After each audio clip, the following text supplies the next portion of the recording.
국회 원구성 협상이 사실상 결렬됐죠. 민주당은 오늘 본회의에서 우선 11개 상임위원장을 단독 선출할 것으로 보이는데요.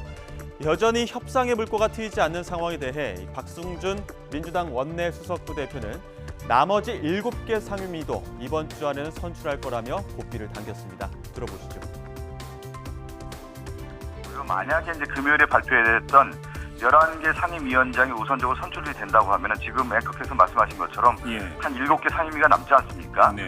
그렇다고 하더라도 지금 이제 국내 경제 상황이라든가 정치 상황을 고려했을 때 신속하게 처리하는 것이 국민들의 민심을 받드는 거기 때문에 이번 주 안에는 처리해야 된다고 봅니다. 만약에 오늘 11개가 처리되고 나머지 처리가 되지 않는다고 하면 서출되지 않나, 처리보다는 선출이라는 표현이 맞겠네요. 네. 본회의가 열어서 이번 주 안에는 선출을 해서 지금 국회 일정이라든가 지금 경제 상황이라든가 정치 일정을 고려했을 때는 이 상임위가 신속하게 가동이 돼야 된다, 그런 말씀을 드리는 겁니다. 이번 주 안으로.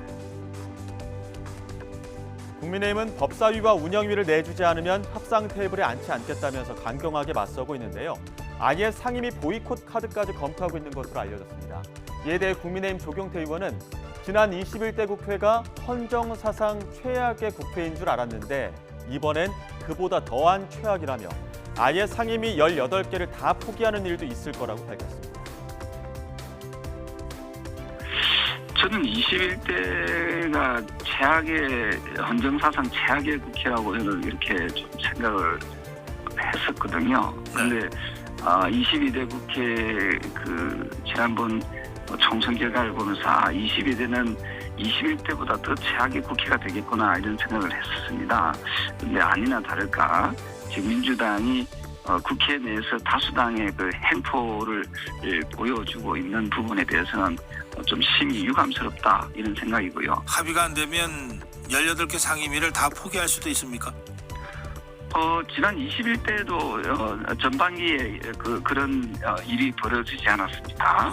아마 후반기에도 그런 사태가 오지 말라는 부분 없을 것 같습니다.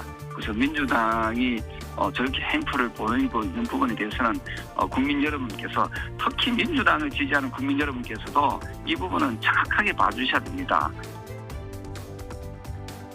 교착 상태에 빠진 여야의 원구성 협상, 개혁신당 이준석 의원은 어떻게 바라보고 있을까요?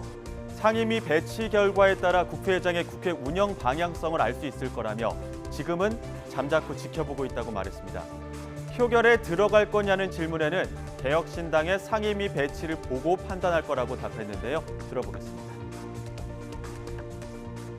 협상 안 하고 있고 사실 지금 저는 이번에 결국 교섭단체 간의 협상은 안 되고 있고 비교섭단체로 저희랑 조국혁신당이랑 진보당 정도가 이제 어떻게 상임위가 배치되냐에 따라 가지고 우원식 국회의장의 국회의원 운영 방향성을 알 수 있는 거거든요.